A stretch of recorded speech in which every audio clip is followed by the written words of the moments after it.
Hi everybody, welcome to Live Blogger. In this tutorial series, we are designing this coming soon page from scratch using HTML, CSS and JavaScript. And in the previous video, I showed you how to design the desktop version of our coming soon page. Now in this video, we'll make it responsive, so we will have different versions for different screen sizes. So let's get started.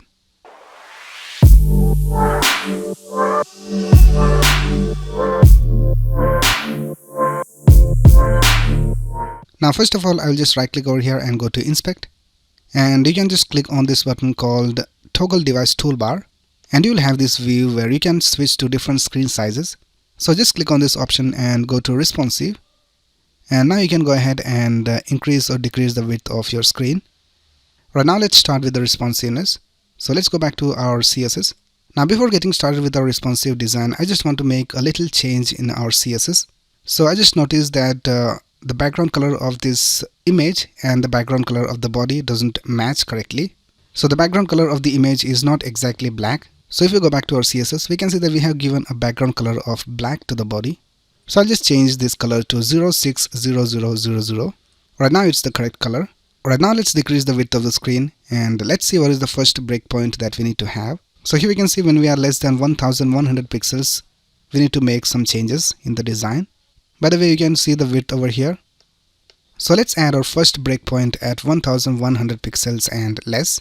So let's go back to our CSS and let's scroll down and let's create a media query. So let's type at media, and here in the parentheses we'll just type max width of 1100 pixels.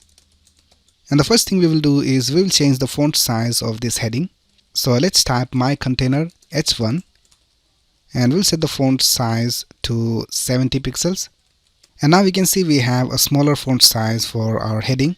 And if we increase the width of the screen, we can see we have a higher font size. Alright, the next thing we will do is we will change the font size of the paragraph.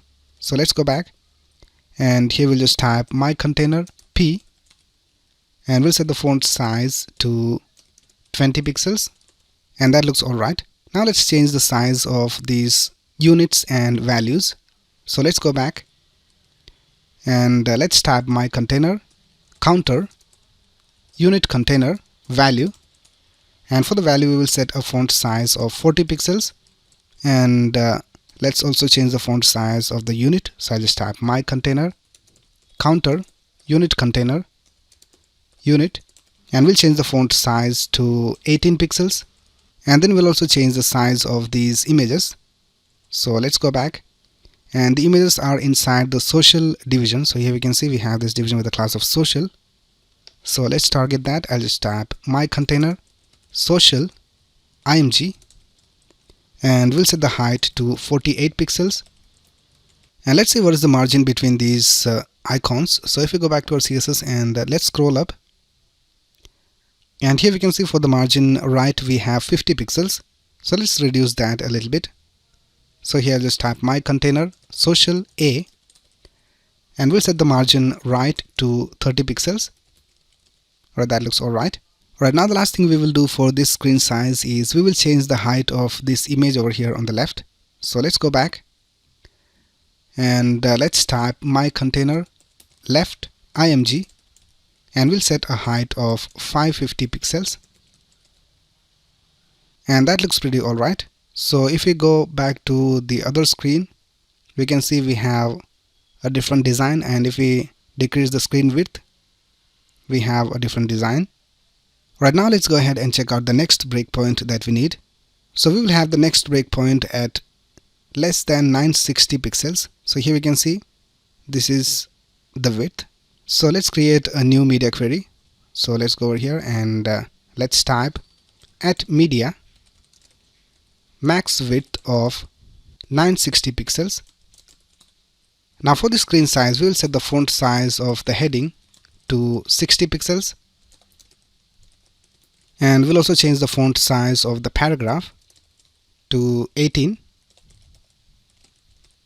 Now the next thing we will do is we will bring everything to the center. So let's go back, and here we'll just type my container right, because here we can see in the HTML we have all the content inside the right division. Now for the right division, we will set the margin left to 0. So if you scroll up, we can see that we have set a margin left of 36% in the desktop version. So let's reset the margin left over here. So I'll just type margin left of 0. And now let's text align everything to the center. So I'll just type text align center. And it is still not centered correctly, so we have to set a width of 100% for the right division. So right now the width is not 100%, so if I just add a background color over here, we can see that this is the width of the right division. So let's set the width to 100%. And now we can see that the elements are in the center, but we need to center this counter. So let's do that. Now for the counter we have set a display of flex. So if we scroll up, here we can see for the counter we have set a display of flex. So now we need to center this. So let's scroll down and let's add some styles to the counter. So I'll just type my container counter, and here we'll just type justify content to center. And now we can see that everything looks alright. Now let's also move this image to the left a little bit. So the image is inside the left division. So here we can see we have the left division. So let's add some styles for that. So I'll just type my container left, and we'll set a left value of negative 100 pixels. So now we can see that the image has moved to the left a little bit. So now this design looks alright for the screen size. Right now let's find the next breakpoint that we need to have. So we'll have the next breakpoint at 640 pixels. So this is 640 pixels. Now this version is for smartphones. So let's go back and let's add a media query. I'll just type at media, and I'll just type max width of 640 pixels. Now the first thing we will do over here is that we will just remove this image. So I'll just type my container and left. I'll just set the display to none. And now let's decrease the font size of this H1. So I'll just type my container H1, and we'll set the font size to 48 pixels. And we'll also set the margin bottom to 20 pixels. And for the social media icons, we will set a height of 36 pixels. So I'll just type my container social img, and we'll set a height of 36 pixels. Now we'll also add a padding for the my container division. So let's type my container, and we'll set a padding of 0 for top and bottom and 30 pixels for left and right. And now we can see we have the padding. Right now let's style this counter. Now for the counter we will just join all these different sections together so that a lot of space is not wasted. So let's go back and let's type my container counter unit container, and we'll set the background color to unset, and we'll also set a margin of 0, and we'll also change the padding to 8 pixels top and bottom and 20 pixels left and right. And now here we can see we have a lot of width for our design than expected.